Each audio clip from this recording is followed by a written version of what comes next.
beriman pada Kristus, kita menjadi anak-anak terang. Dibedakan dari mereka yang belum percaya kepada Kristus, yang oleh Paulus disebut anak-anak kegelapan. Tetapi iman itu tidak hanya konsep dalam batin, keyakinan dalam batin, harus terungkap juga secara lahir. Misalnya lewat doa, lewat ibadat, dan paling sulit lewat hidup yang baik, moral yang baik, perilaku yang baik. Itu bukti paling jelas dari iman. Tuhan Yesus pernah bersabda, bukan orang yang berteriak-teriak Tuhan, Tuhan yang akan masuk surga, melainkan mereka yang melakukan kehendak Allah. Ibadat itu sangat bernilai, doa sangat bernilai. Tetapi semua itu kehilangan nilainya kalau tidak diiringi dengan hidup moral yang baik. Sebelum naik ke surga, Tuhan Yesus bersabda kepada para muridnya, pergilah ke seluruh dunia, jadikanlah semua orang muridku, baptislah mereka dalam nama Bapa dan Putra dan Roh Kudus. Dan yang terakhir yang penting, dan ajarilah mereka hidup sesuai dengan perintah-perintahku. Mewartakan Injil itu penting, tapi belum cukup. Membaptis itu penting, tapi belum cukup. Masih ada bagian yang terakhir, ajarilah mereka hidup sesuai dengan perintah-perintah Allah.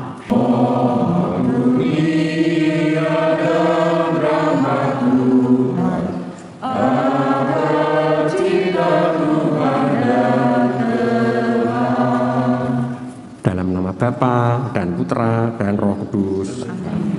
Tuhan bersamamu.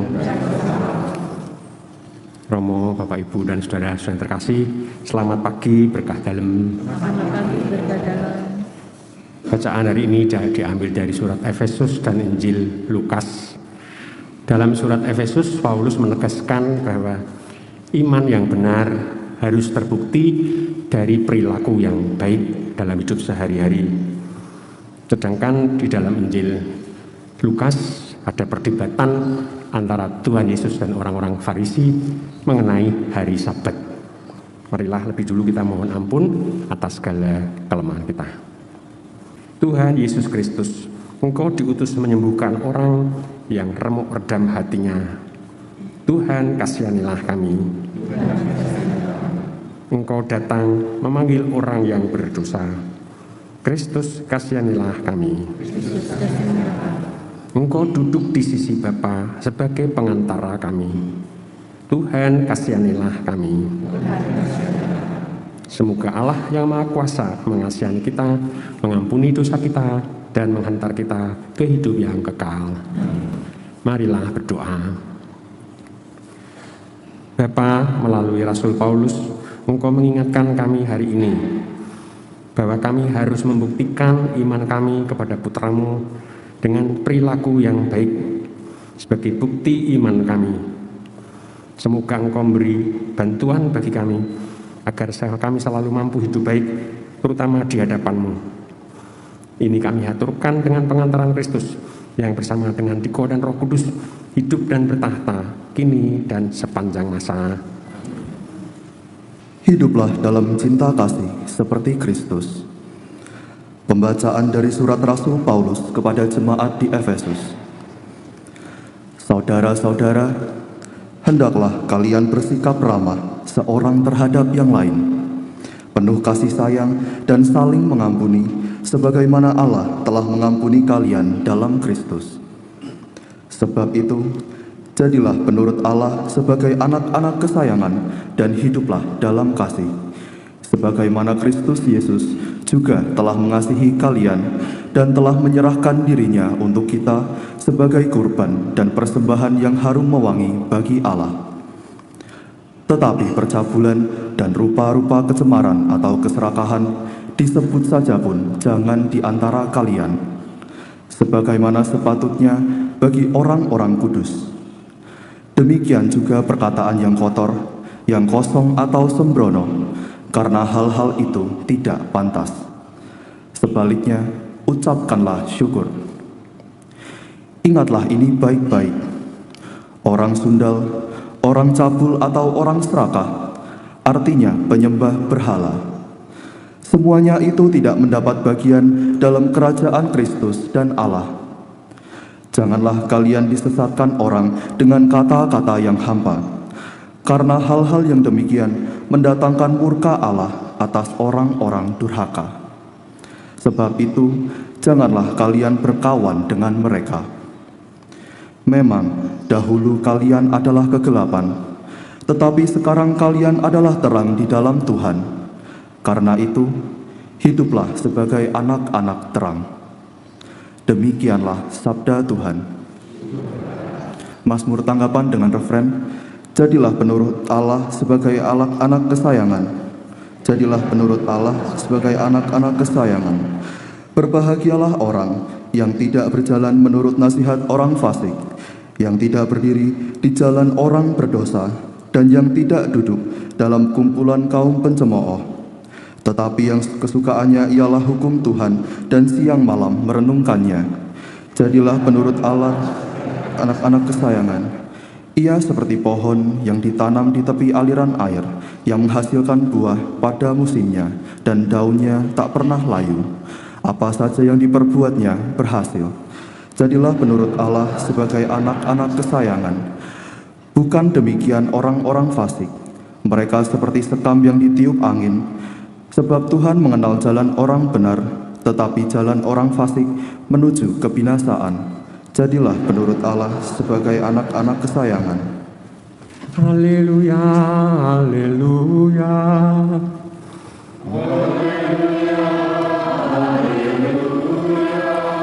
Sabdamu ya Tuhan adalah kebenaran.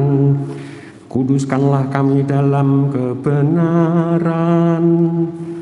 Haleluya, haleluya. Tuhan bersamamu. Inilah Injil Yesus Kristus menurut Lukas. Pada suatu hari Sabat, Yesus mengajar dalam salah satu rumah ibadat. Di situ ada seorang wanita yang telah 18 tahun dirasuk roh. Ia sakit sampai bungkuk punggungnya dan tidak dapat berdiri lagi dengan tegak. Ketika Yesus melihat wanita itu, dipanggilnyalah dia. Lalu Yesus berkata, "Hei ibu, penyakitmu telah sembuh." Kemudian wanita itu ditumpanginya tangan, dan seketika itu juga ia berdiri tegak dan memuliakan Allah. Tetapi kepala rumah ibadat gusar karena Yesus menyembuhkan orang pada hari Sabat. Lalu ia berkata kepada orang banyak, "Ada 6 hari untuk bekerja. Karena itu datanglah pada salah satu hari itu untuk disembuhkan, dan jangan pada hari Sabat." Tetapi Tuhan menjawab, katanya, "Hei orang-orang munafik, bukankah kalian semua melepaskan lembu dan keledaimu pada hari Sabat dan membawanya ke tempat minum?" Nah, wanita ini sudah 18 tahun diikat oleh iblis. Bukankah dia harus dilepaskan dari ikatannya itu karena dia keturunan Abraham? Waktu Yesus berbicara demikian, semua lawannya merasa malu. Sedangkan orang banyak bersukacita karena segala perkara mulia yang telah dilakukannya. Demikianlah Injil Tuhan. Romo dan Bapak Ibu yang terkasih, surat pertama memuat semacam pedoman hidup yang sangat penting,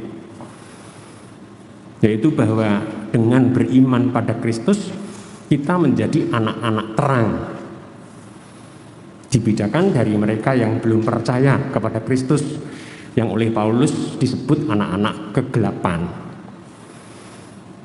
Tetapi iman itu tidak merupakan hanya konsep dalam batin, keyakinan dalam batin, harus terungkap juga secara lahir. Misalnya lewat doa, lewat ibadat, dan yang terakhir yang paling sulit lewat hidup yang baik, moral yang baik, perilaku yang baik. Itu bukti paling jelas dari iman. Tuhan Yesus pernah bersabda, bukan orang yang berteriak-teriak Tuhan, Tuhan yang akan masuk surga, melainkan mereka yang melakukan kehendak Allah.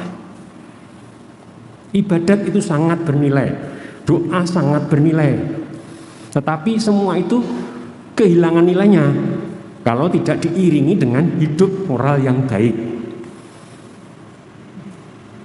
Sebelum naik ke surga, Tuhan Yesus bersabda kepada para muridnya, "Pergilah ke seluruh dunia, jadikanlah semua orang muridku, baptislah mereka dalam nama Bapa dan Putra dan Roh Kudus, dan yang terakhir ini yang penting, dan ajarilah mereka hidup sesuai dengan perintah-perintahku."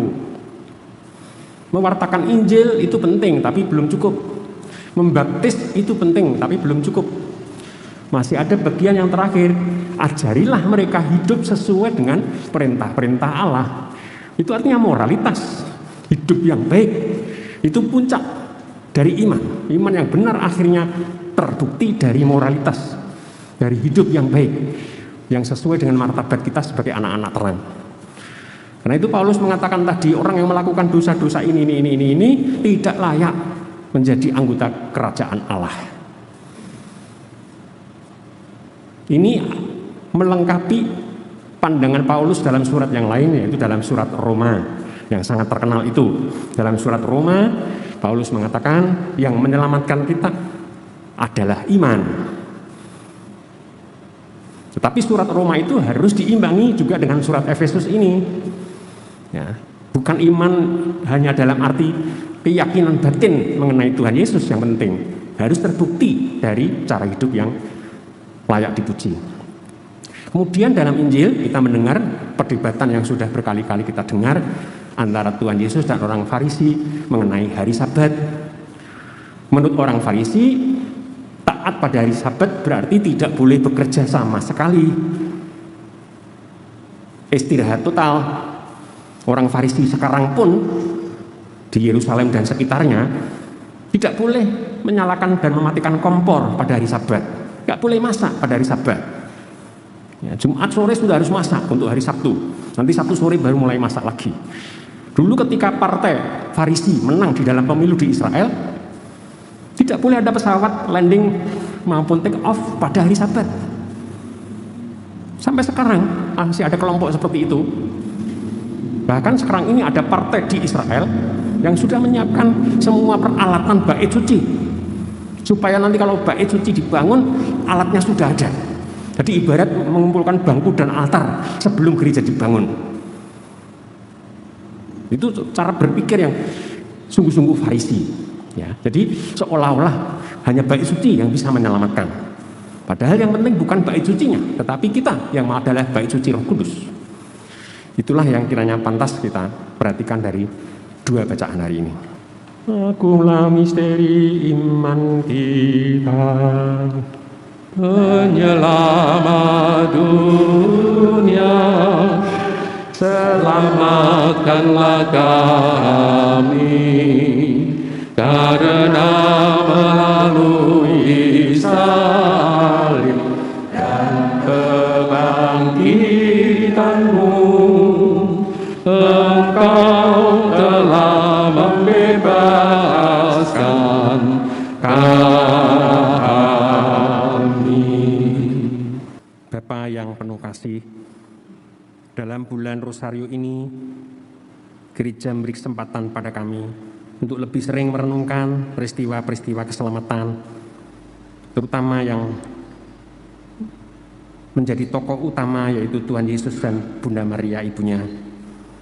Semoga melalui doa Rosario kami juga makin dekat dengan putramu dan Maria bundanya yang terkasih. Ini kami haturkan dengan pengantaran Kristus, Tuhan dan penyelamat kami. Maria diberi kabar oleh malaikat Tuhan,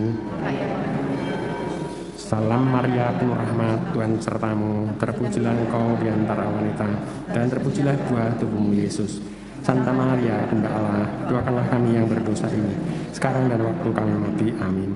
Aku ini hamba Tuhan. Salam Maria, penuh rahmat, Tuhan sertamu, terpujilah engkau di antara wanita, dan terpujilah buah tubuhmu Yesus. Santa Maria, Bunda Allah, doakanlah kami yang berdosa ini, sekarang dan waktu kami mati. Amin. Sabda sudah menjadi manusia.